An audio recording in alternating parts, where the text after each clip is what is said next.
मुंबई में राघव अपने बड़े आलीशान बंगले में अपने माँ बाबा, भैया और भाभी के साथ रहता था। देवर जी, आपको पता है माँ जी आपके लिए रिश्ता देख रही हैं?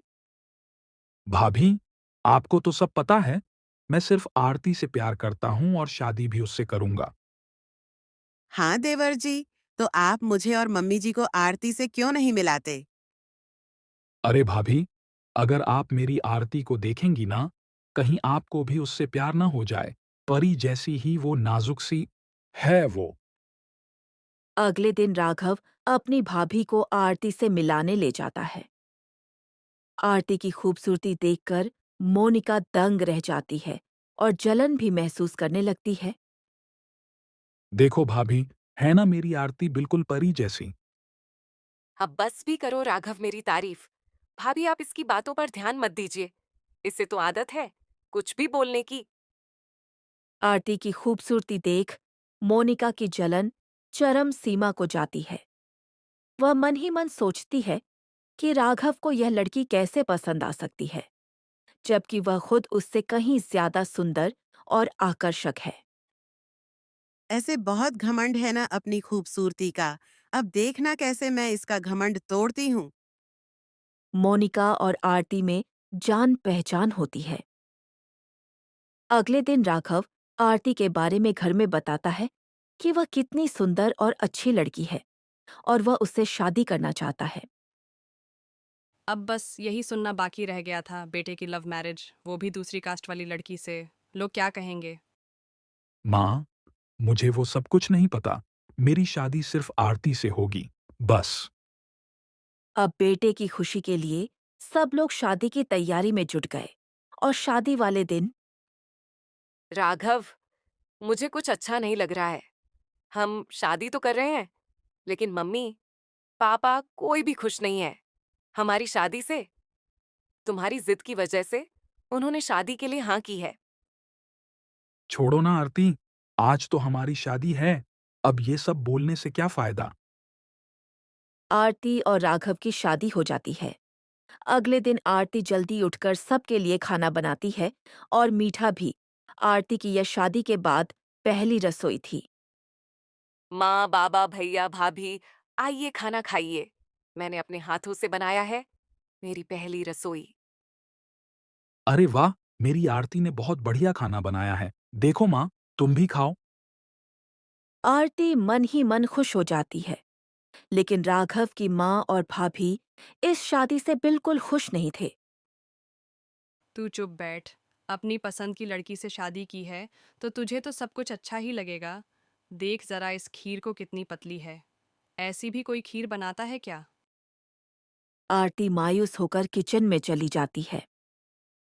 मुझे किसी भी तरह से घर वालों की नाराजगी दूर करनी होगी।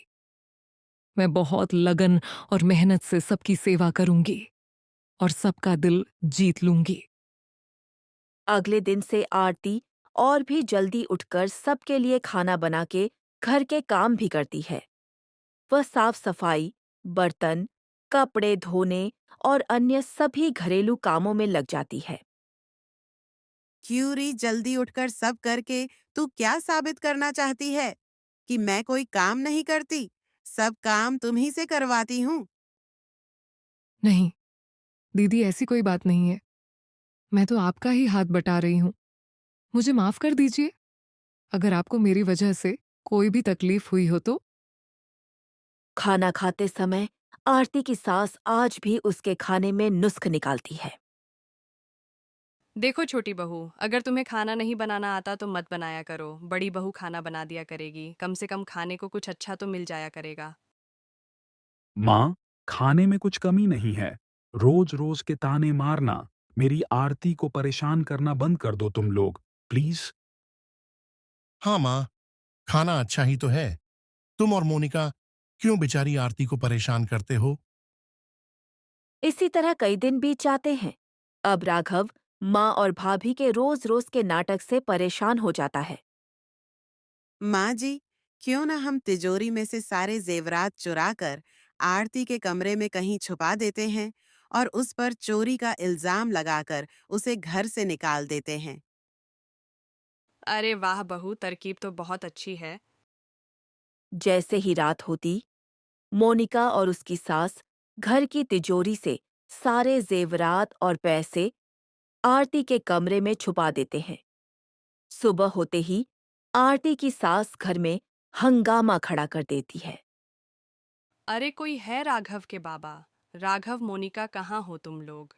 अरे घर के सारे पैसे जेवरात सब चोरी हो गए। यहाँ कुछ भी नहीं है। हम तो बर्बाद हो गए। अब सब लोगों का शक आरती पर था, क्योंकि तिजोरी की चाबियां आरती के पास होती है। क्यों रे आरती, तूने ही पैसे चोरी किए हैं ना? बता। आप ये से कैसे मेरी बीवी पर शक कर सकती हो भाभी? मेरी आरती भी बहुत बड़े ऊंचे खानदान से है। हमसे ज्यादा उनके घर में काम करने के लिए लोग हैं। अरे तो उससे हमें क्या? सारी चाबियां तो आरती के पास रहती हैं। तो चोरी किसने की? अब आरती की सास घर के सभी लोगों को लेकर आरती के रूम में पैसे ढूंढने चली जाती है और अलमारी में देखती है। अरे देखो सब, मैं तो बोल रही थी ना, इसी कल मुही ने सारे पैसे और जेवरात चुरा कर यहाँ छुपा दिए हैं। राघव अब आरती की ओर बेइज्जती होते हुए नहीं देख पा रहा था। चलो आरती, अपना सामान पैक करो। अब हम लोग इस घर में 1 मिनट के लिए भी नहीं रुकेंगे। अब मैं मेरी बीवी की और बेइज्जती होते हुए नहीं देख सकता। जैसे ही आरती और राघव अपना सामान पैक करके घर से निकलने लगे, बेटा, मुझे छोड़ के मत जा। मुझे माफ कर दे। मैंने और मोनिका ने ही आरती को झूठे चोरी के इल्जाम में फंसाया था, ताकि तू उसे घर से धक्के मार के निकाल दे। मुझे माफ कर दे बेटा, मुझसे भूल हो गई। अब मैं दोबारा कभी ऐसा नहीं करूंगी। मुझे माफ कर दे बेटा। आरती, मैंने बहुत गलत किया तुम्हारे साथ। कोई बात नहीं माँ जी, मैं समझ सकती हूँ आपकी नाराजगी। ठीक है, लेकिन अगर तुम लोगों ने मेरी आरती को और परेशान किया, तो वह दिन मेरा घर में आखिरी दिन होगा। और उस दिन से घर में कभी झगड़ा नहीं हुआ। सब लोग प्यार से रहने लगे। राघव और आरती के रिश्ते में भी मजबूती आई और घर का माहौल खुशनुमा हो गया।